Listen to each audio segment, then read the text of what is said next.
looking at it, it's a part of the spine.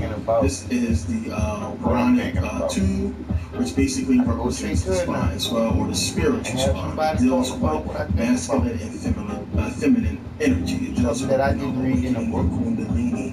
It deals with the Sikkim, or what the Egyptians call, the chi, the life force, energy, or what have you. So this is the Jed.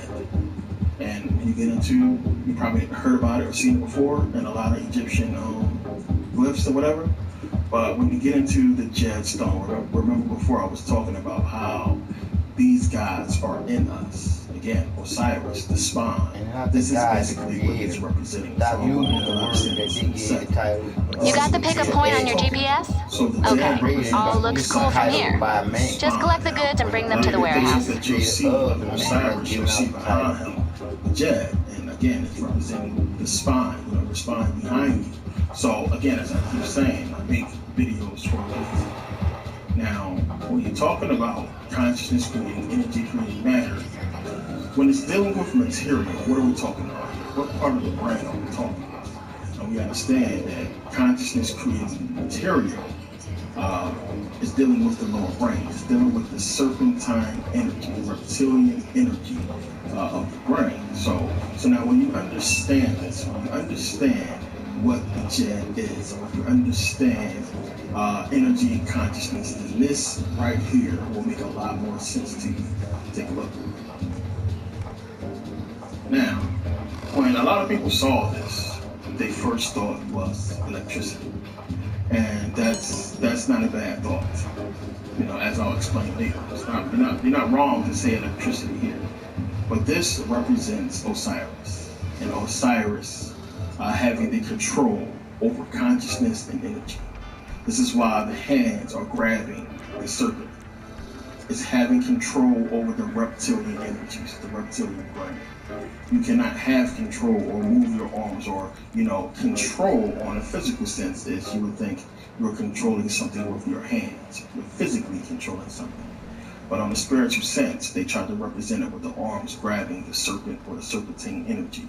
So when you look at this, again, when you understand what the Jed is, because that is the Jed column right there, or the Jed pillar. They have different names for it, but it's talking about the same thing. This is Osiris grasping control of the serpentine energy. Now understand this design, our spine, is perfectly designed to handle energy. So what are we talking about? We're talking about transfer of consciousness. Consciousness transferring energy into physical, material, movement, matter, or what have you. So again, as I said, I make these videos for a reason. So in the meditation DVD, I talked about consciousness, energy, and material.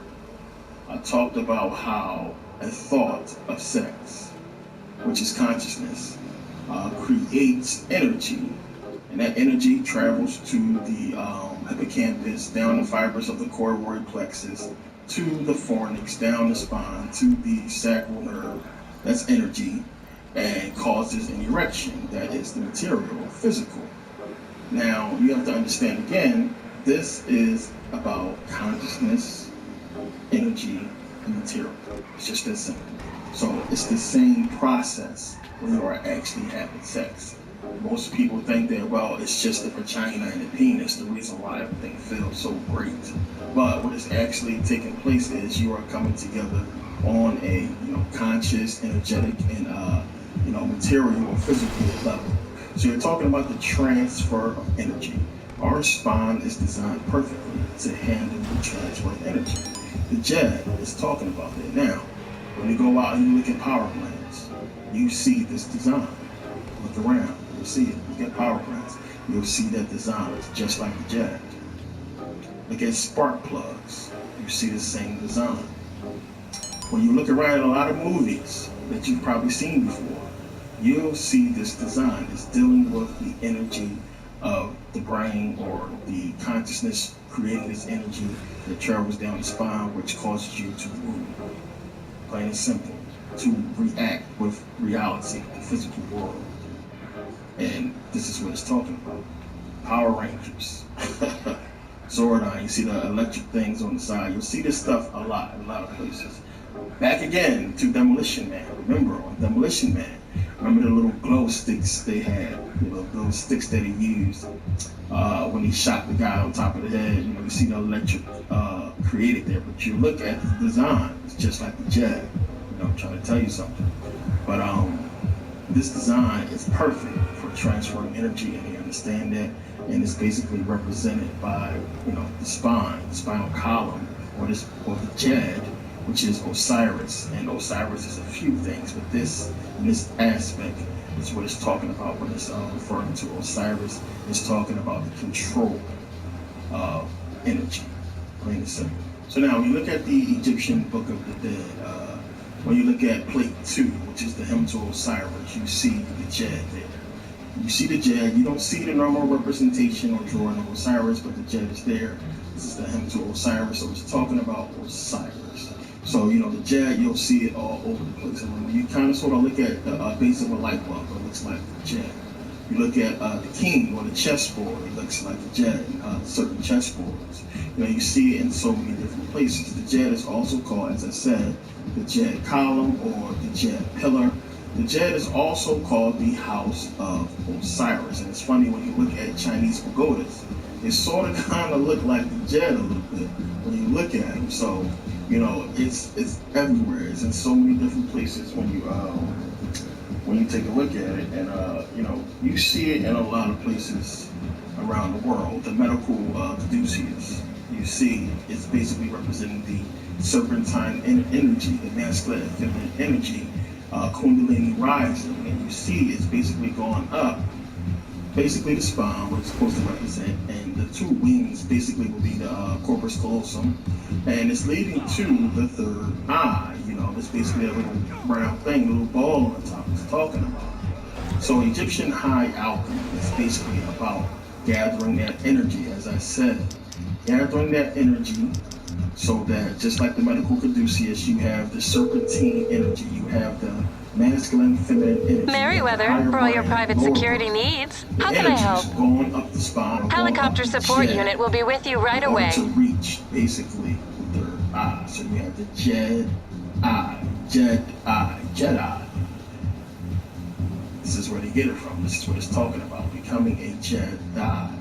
Yoda was green, like Osiris. Yoda he looked like a reptilian, didn't he? This is what it's talking about. This is what all this stuff is alluding to when you understand how to put it together.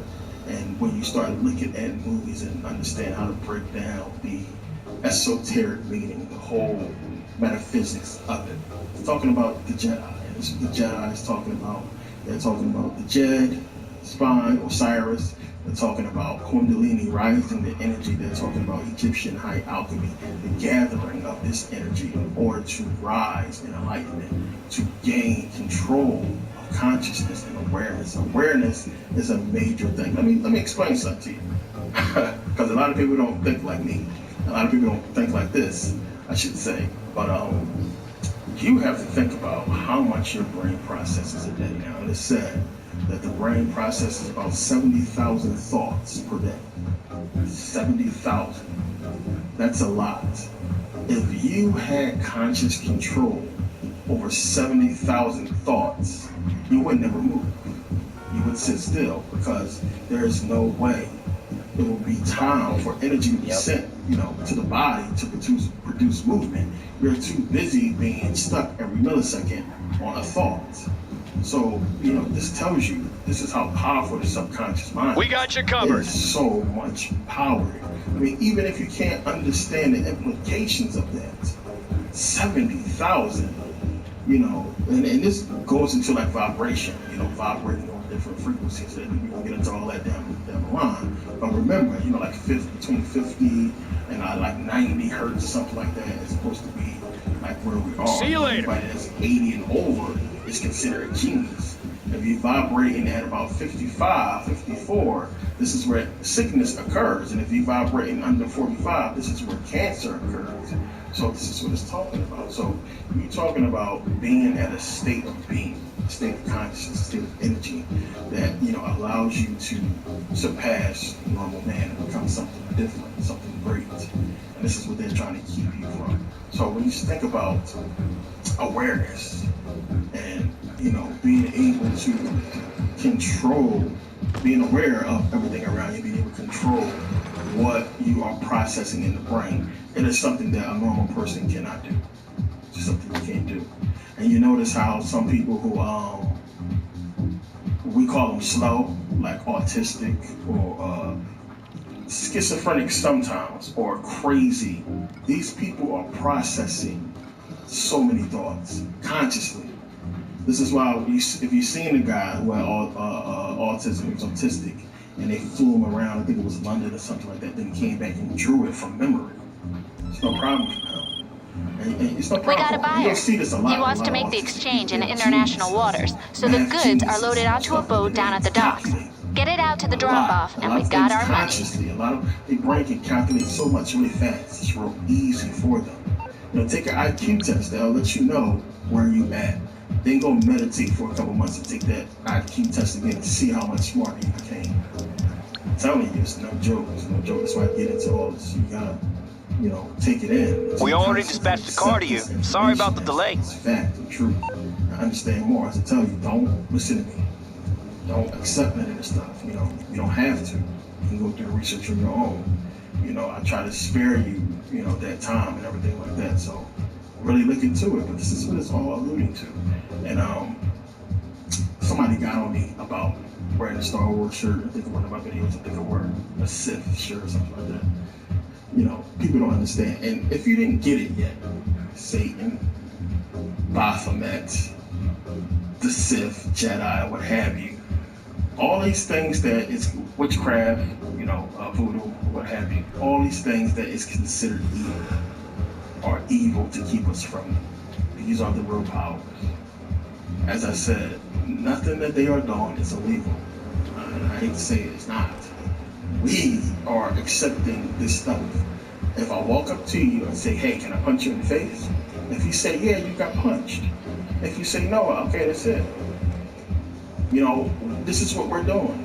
We're saying yes to every punch in the face that we get from the system.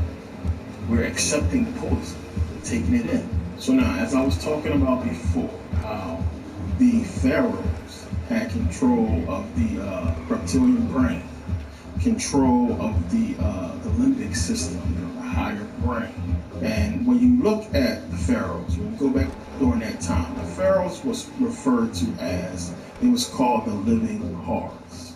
So the living horrors, and this might be confusing to some people because if you think they're horrors, it's like, an actual person or being that existed, why would you call another person that living person, the living horrors? So it didn't make sense to a lot of people. But just like Osiris, or Horus, Horus is basically in us.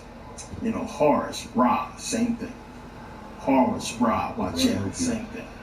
The sun, they represent the sun, but they also represent the pineal gland, the third eye, plain and simple. So when it's talking about the living Horus, referring to the pharaoh, it's talking about the living pineal, the living third eye, having control of that third eye.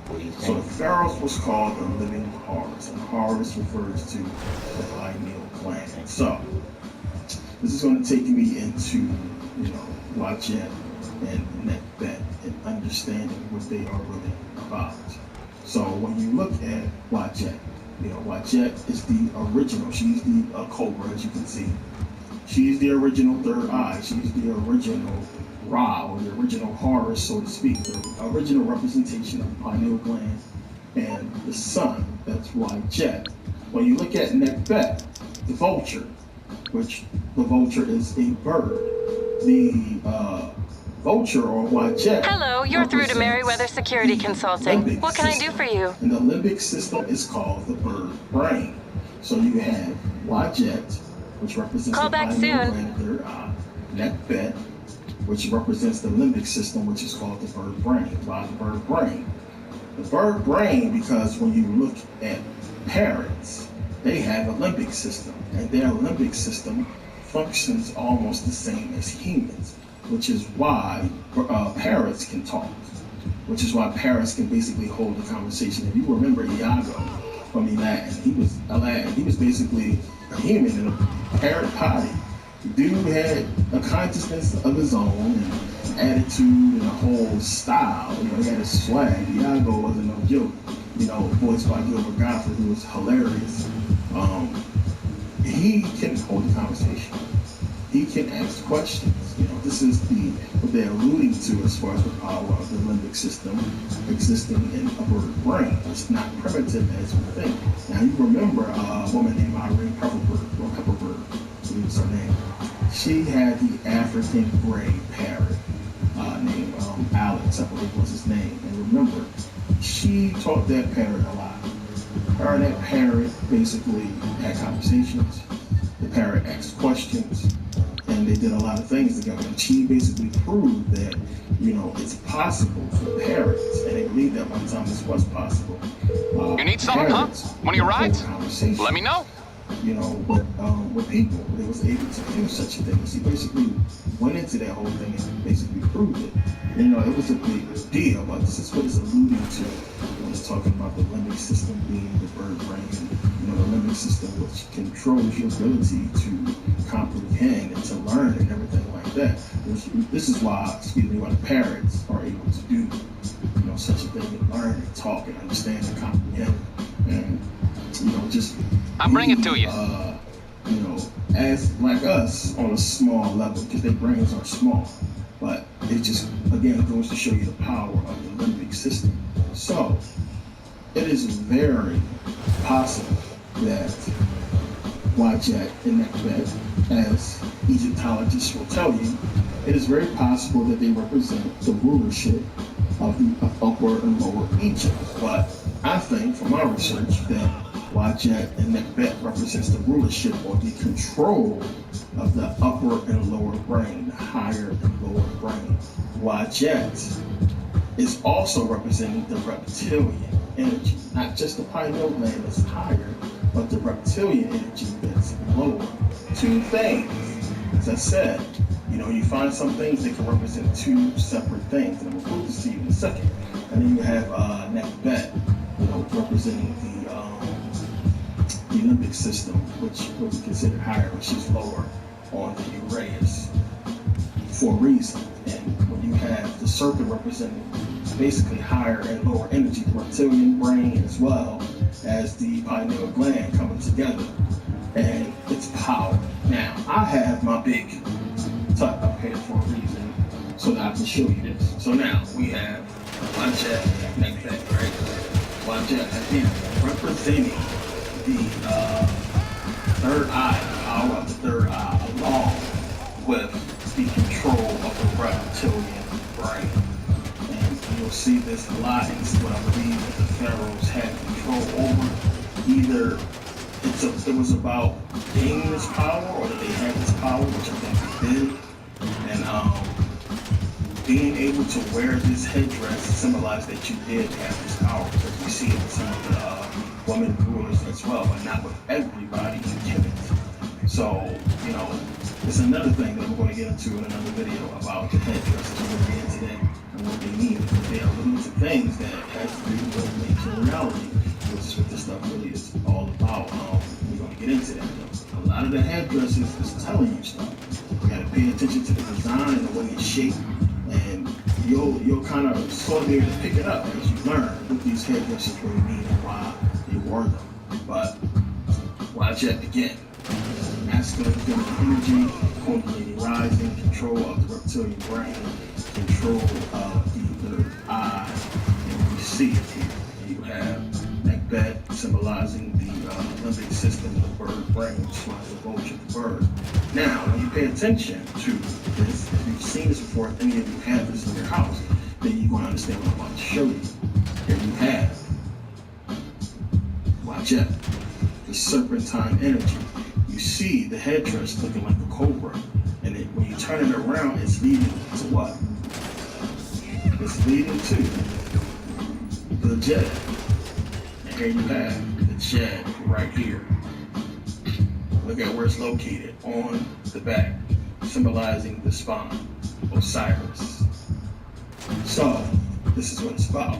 You have power, Wajet Nekbet, control of the brain, leading or creating the energies that's going to go down the spine and give you the power to rule, give you the power to do what you need to do in reality. There it is, right there. Jed, Osiris. So when you start to put all this stuff together, it makes sense. So again, the Egyptian gods, they are in us. They are aspects of nature and reality that exists. They exist within us as well. This is what you really got to understand. Luckily, the Egyptians left this stuff behind, and then, a lot of the people who found it wasn't smart enough to comprehend, what it's talking about, so-called Egyptologists. But this information is out there. As I said, the Egyptians didn't reach their goal. They left it to us to fulfill what they was trying to fulfill. We are so lost right now, so, messed up, excuse me, so to speak. And they have us in a bad spot. They understand the destiny we are supposed to fulfill, and they don't want us to fulfill it.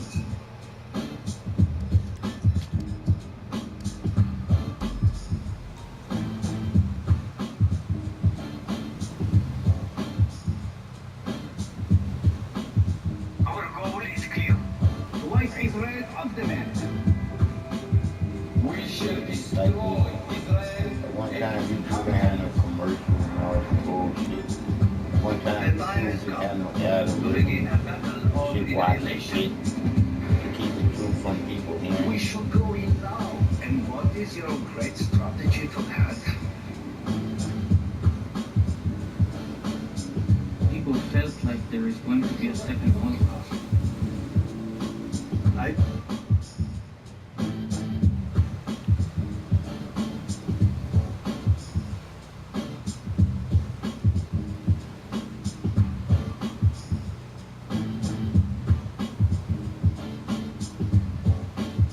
Just imagine the perfect small business that you can start. What would that look like? You'd be able to work from home. You wouldn't have to rent expensive commercial office space. Bullshit. I'm trying to get some real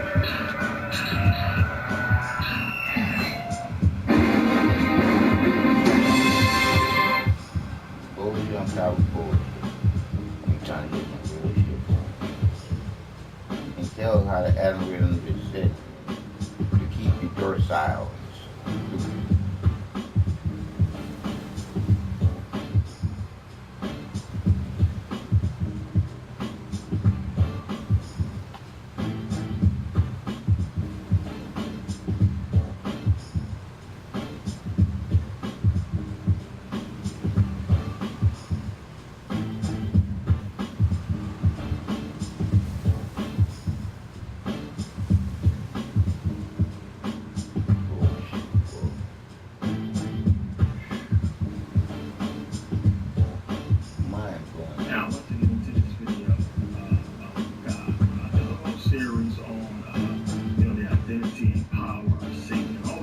Satan a lot because, he's represented so many different things that we see. But a lot of people always have questions about God. What is God?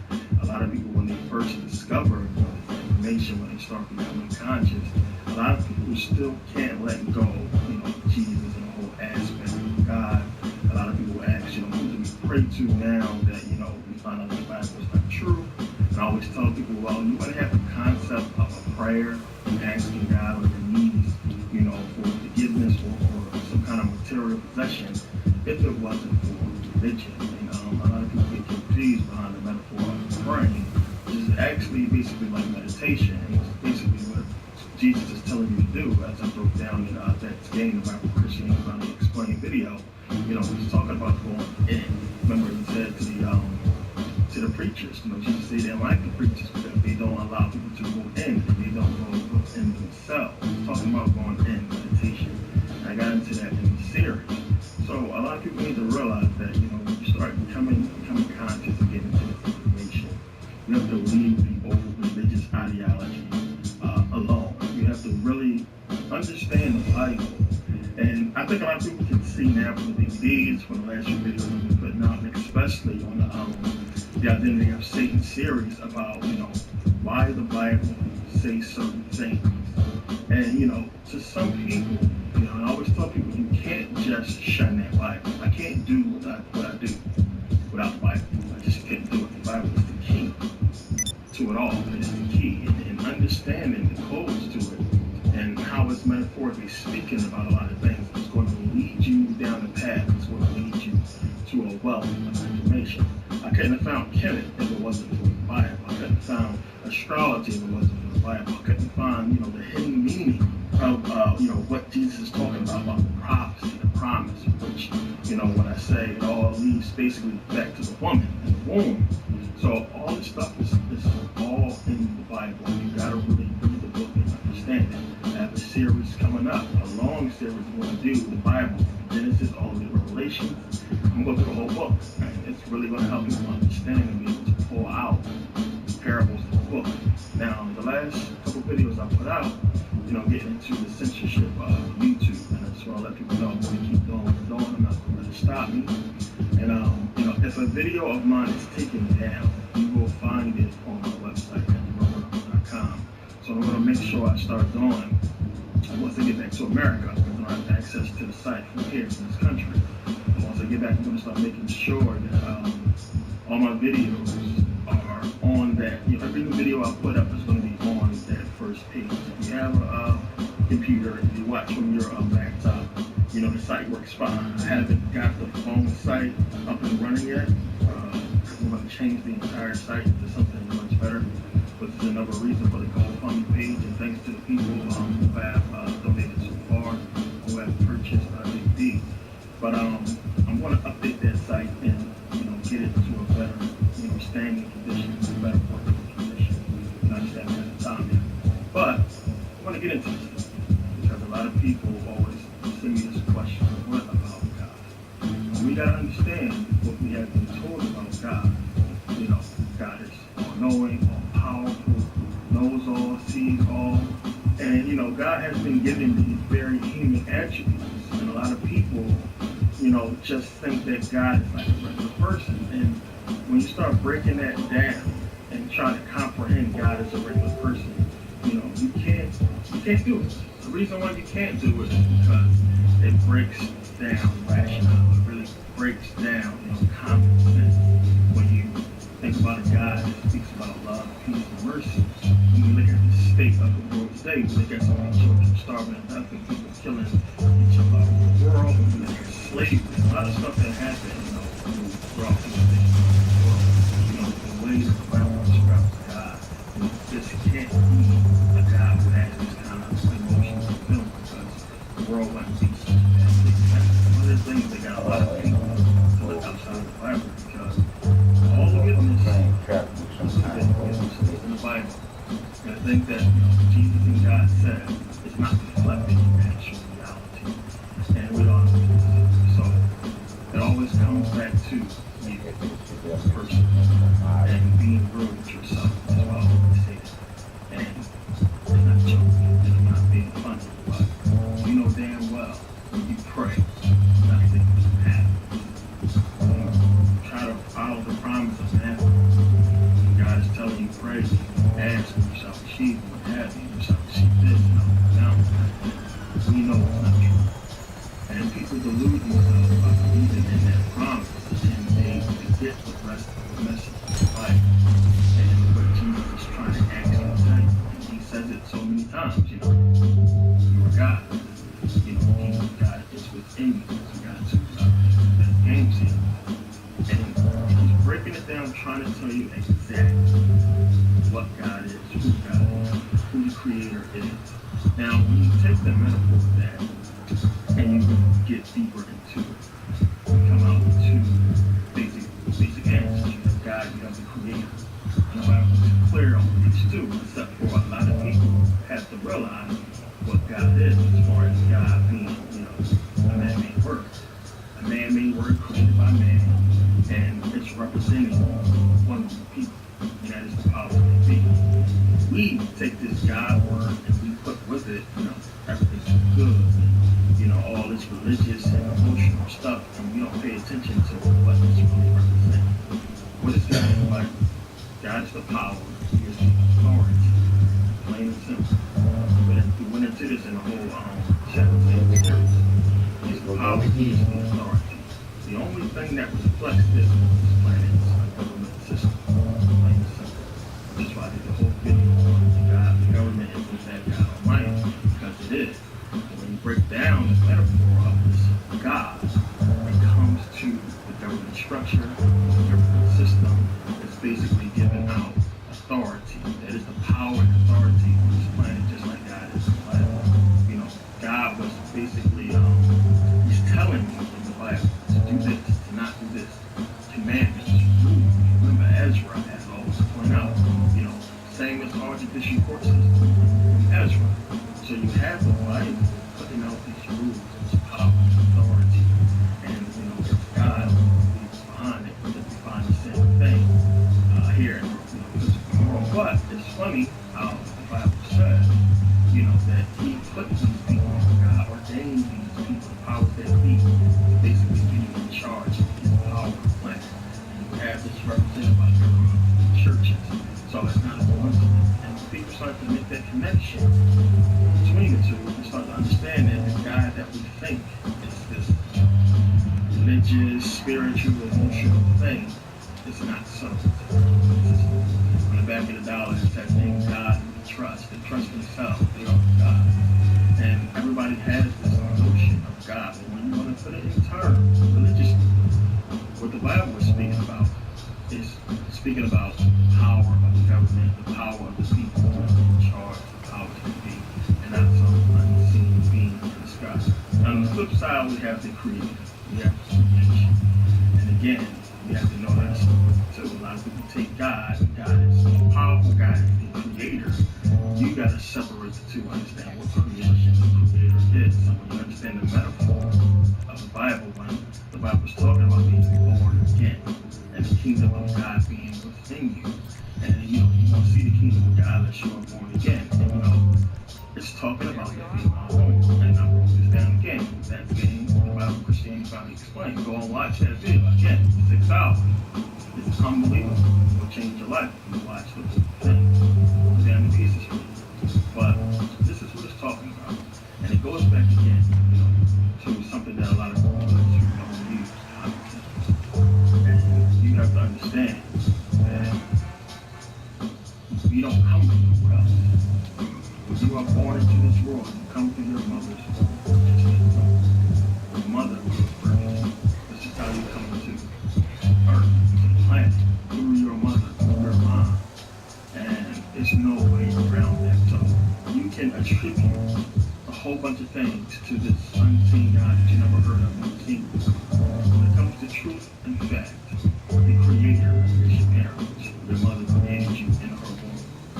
She created you. You came out in her image, or in your father's image. And these are the creators. Until you really respect that and understand that, you're not really going to have the kind of love and respect that you're supposed to have for your parents. And understanding what your mom represents. And the Bible basically is telling you this, as I pointed out before. So again, a lot of people go spiritual with the whole thing. You know, well, God created the spirit that's within us. It's because of that spirit that we are alive, and that comes from God. Prove that. Prove that. What we have from the Creator. What you prove is that we are alive. We have consciousness, and consciousness creates energy.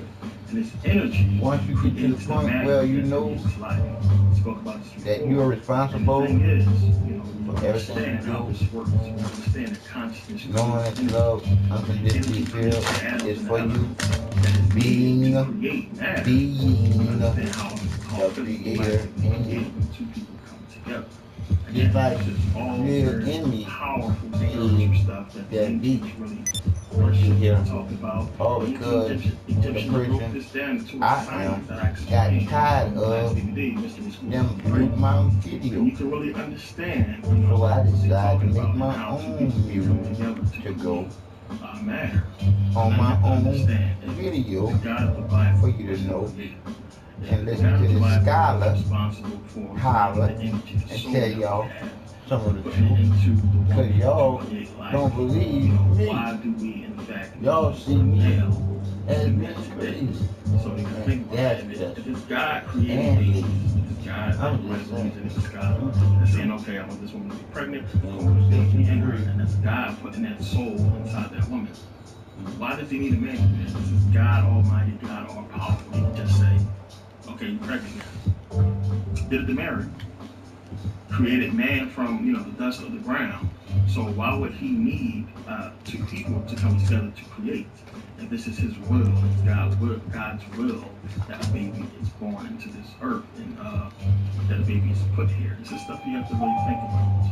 And when you understand how energy flows and what's taking place when conception happens, when you're creating a life, power, you understand that, then it makes a lot more sense, as I explained before, about understanding the energies that we have, the energies that's coming from our brain, coming from our heart. And when two people come together, lower brain, upper brain, and create a baby, it's something that's amazing that occurs. Divine, baby. So you have thought first. Without thought, there cannot be energy. Without consciousness, there can't be energy. So it's consciousness that's creating the energy, that is creating the necessary elements, necessary atoms to create life. This takes two people.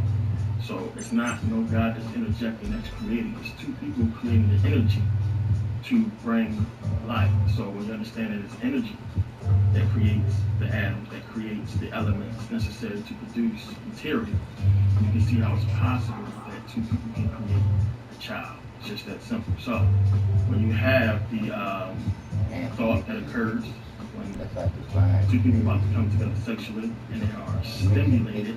So everybody say, well, we're horny, so we had sex, you become aroused. Whatever you feel that is causing you two to come together, the attraction, a lot of people say, it all starts in the brain. It all starts there. It all starts with thought. It all starts with the fornix that's inside your brain. It's related to the word fornication. It begins there, and you have the thoughts, which is creating an electrical It's coming in by plane. Go out to the point on your Travel GPS down and light some the flares to corridor, signal you're there. They down drop the the goods, spine, and you and bring them back to the basically warehouse. stimulate you. This happens on sex that's really intense. But you have to remember, once you have a sex and then the person has an orgasm, it's energy behind it, there's power behind it. So this power is what's going to create that life. So when you realize, one, you have energy, she has energy. You come together and you're creating energy and you're creating matter. It's something that we go really deep into, but I'll get into this in the big series. But we have to separate from this whole spookiness of this God creating life. Because again, when you accept that, you can't ignore, a bunch of stuff. It's like, okay, well, if this guy created this baby, why did he go through all that just to allow the baby to die 3 weeks later? Why would God let a woman be pregnant 9 months and, a baby die of SIDS or cancer before the age of 10? It doesn't fit, it doesn't make sense with reality.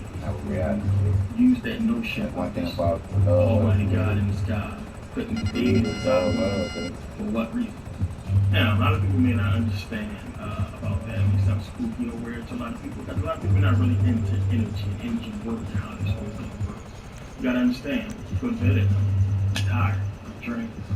You wake up, full of energy, you're energetic, you can go about your day, because you gotta recharge. This is consciousness recharging your body. The same consciousness that is sending the energy down your spine and allowing you to move about this planet is recharging you at night. You don't plug yourself into a wall. There is no God that is recharging your body. This is something that you do on your own. This is your consciousness, your subconscious recharging your body. The same energy that is created, the same energy that is used to create life, is the same energy that is sustaining your life. And you have to realize how it works. Understand that it's not something spooky or weird or scary. You use it every day. You could not move if you didn't use this energy. Energy is something you really have to understand when you are looking for God. It's within you. It that's your energy. And a lot of people may think that's weird, but you see people jumping up and down in church, speaking in tongues, acting all crazy. And a lot of people believe that they were touched by God. And God got nothing better to do, this God who you worship, nothing better to do than to put a spirit into these people that will run around church like a damn fool, like a chicken with their head cut off. And nothing comes from it. You just act crazy and then that's it. No blessing, you know, all your problems not over. I'm just going to put a spirit in you and make you act stupid. That is you. You are the Holy Ghost. You are the Holy Spirit. Jesus talks about spirit, power, God, kingdom, everything being within you. It's you. You are the Holy Spirit. That is your energy causing you to do that and act a fool. It's something that you trumped up within yourself. You fed off the energy of the church, and now you're acting crazy. It's all you. You are the Holy Ghost. You are the Holy Spirit. Understand it. And it's the same thing. The same energy that caused you to do that is the same energy that's recharging you at night. It's not weird. It's not spooky. It's just that simple. The Creator is you, the woman. She is the Creator. Plain and simple. It's just stuff that you have to really stop bullshitting with and be real with yourself and just look at what's right in front of your face. There's nothing, you know, more frustrating than a person going to the hospital, a woman, carrying a baby for 9 months, carrying a child for 9 months. She goes to the hospital, she gives birth. And then she says that God did that. It's God that created that baby. That's stupid. You know, not your husband or boyfriend you had sex with. Y'all two didn't come together to get that child. It's God. Stupid. That energy. You taught to be It's just stupid. You know, it's nonsense when you just seen exactly what happened. Why would God put you through 9 months of pain and hell if He wanted you to have a child when He could just and a child would appear? That's how you would think it would go. Again, nonsense. You get into what God is and you understand the aspect of God is the aspect of control. The God in the Bible is a God of control. He's a God of rules, authority, just like the government. Authority, rules, plain and simple. They put themselves as God. Need a man or woman, black and white. Stuff makes a lot more sense. The Creator will always be the woman. And again, the stuff that I really got into deep. But you know, as we go along with this series, I'm going to do probably 3 or 4 parts on this series. There's a lot more to get into. As we go along with it, that is going to be the theme. We have to really get that. Because if we don't get that, the government is God. And then it's just a lot of stuff is just not going to make sense. And take it out your brain, the whole religious, emotional mysticism surrounding Christianity and all the religion and God. You know, this whole fixation they have on God. Get rid of that. It's a man-made word that people put all this stuff into, and it has not delivered on the promise yet. It's a bunch of bullshit. You change your life because you thought this God was real. At the end of the day, that's still you.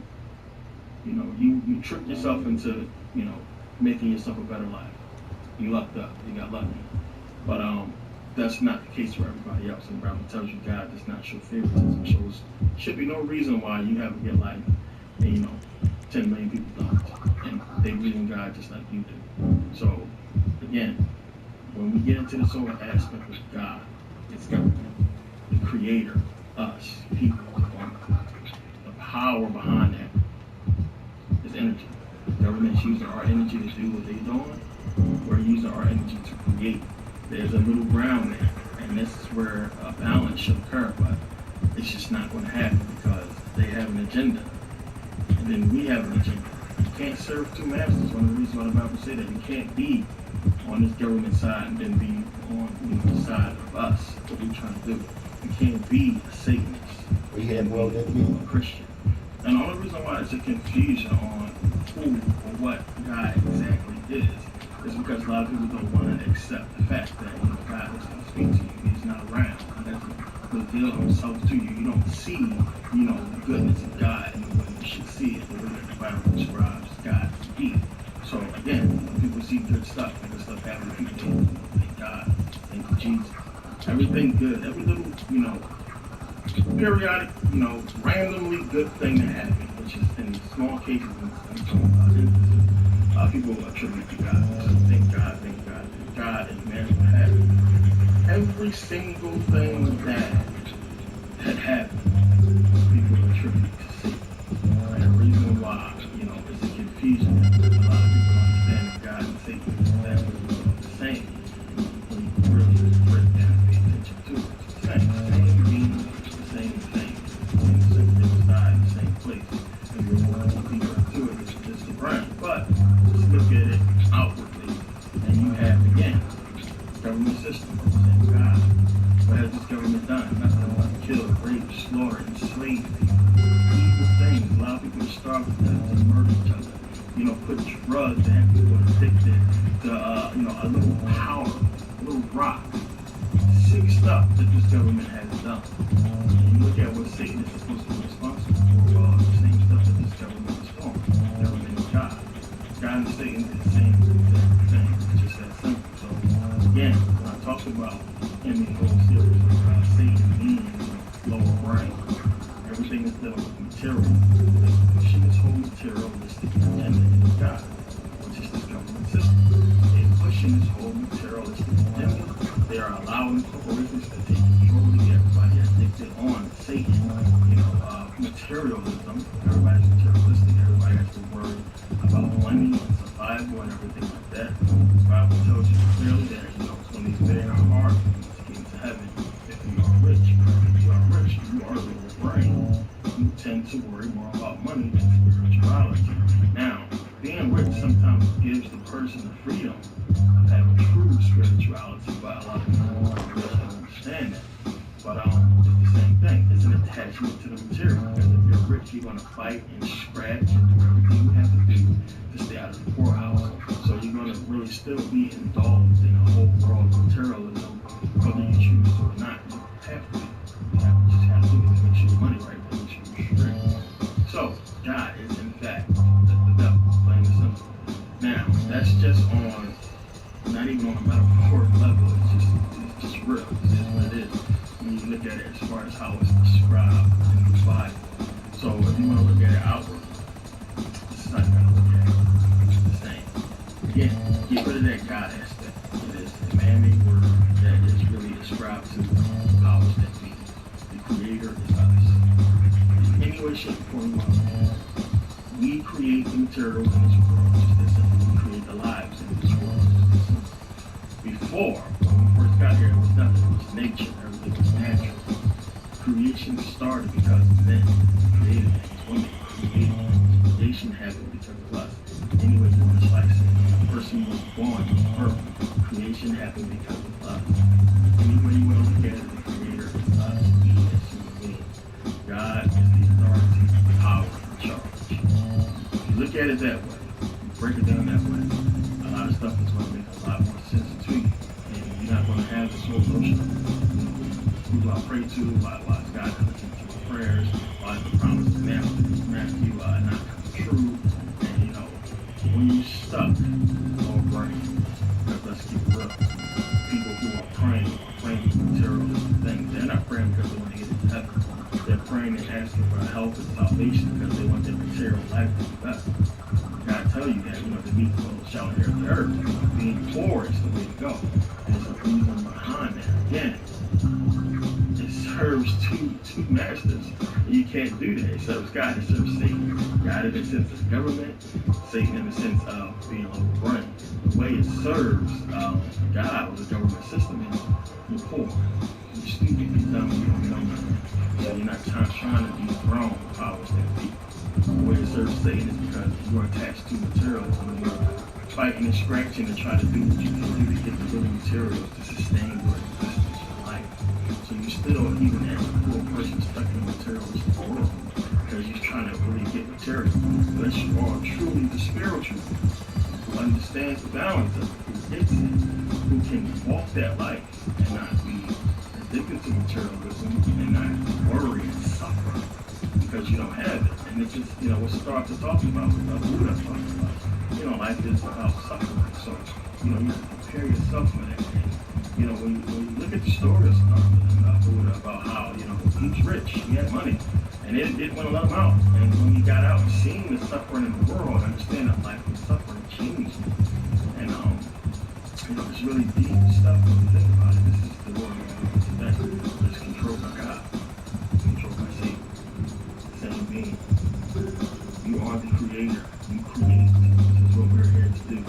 We're here to create and shape this existence. Create material to, boost spirituality, to help aid spirituality, to aid nature, which nature is aiding us, so we aid it. We're just helping ourselves. All of this has been perverted, all the way down to creation itself, with us being trapped in our brain and having to deal with this satanic shit all day long. People coming together, lower brain and not higher brain and lower brain together to create a true spiritual being, but a demon child. And again, this suits God and this suits Satan, this suits this government system, because now you're going to be relying on it, which is relying on material. You're going to be stuck as a welfare having and no kind of success in life, and you just relying on this lower brain government God. And this is what's happening to a lot of our black women, a lot of people in America. We are so consumed by stuff that is really significant because we don't see the future. We don't see true spirituality, where it's supposed to take us, what we're supposed to do here, what the purpose is. And when you don't have purpose, then you just go. You go, my uncle always called me earth dwellers. That's something I always stuck in my Uncle Tom, shout out Uncle Tom. Uncle Tom always talked about earth dwellers. Earth dwellers are here, not serving no particular purpose, just trying to get by. He always used to say, he always felt, I always say, don't be earth dwellers. Don't be here just working, slaving, and just, you have no purpose. You're just trying to get by day to day. What kind of existence is that for a being that is capable of such power? A being that's capable of creating such beautiful things, our life. A building, a bridge, open heart surgery, things that is beautiful, things that help the world, that help nature, that help people. You can create these things. You are creators. That is you. That is us. God is not a good thing. It's just not. And it's hard to break away from that word because we put so much power to it. We put goodness to it. We put, beautiful moments and cheerful things and sunshine and roses and everything with God. And we attribute all these things to God. God is good. Say it's bad, but they are the same. When you understand that, you'll go a long way. It makes a lot more sense. So again, we go back to the Garden of Eden. I always use the Garden of Eden story, even when I'm talking to people, just out in the world. The Garden of Eden story is a really key story to use when you're trying to convey God and Satan and everything like that. And us, people, understand what God is. Again, the story is so straightforward when you actually read the Bible. It's a problem. You can read it, just don't read the book. And clear as that, you have this God. Right away, should tell you, should throw up red flags. But because you're in a church atmosphere, and that's supposed to be good, the thing is supposed to be good, they're supposed to know this book. They don't. But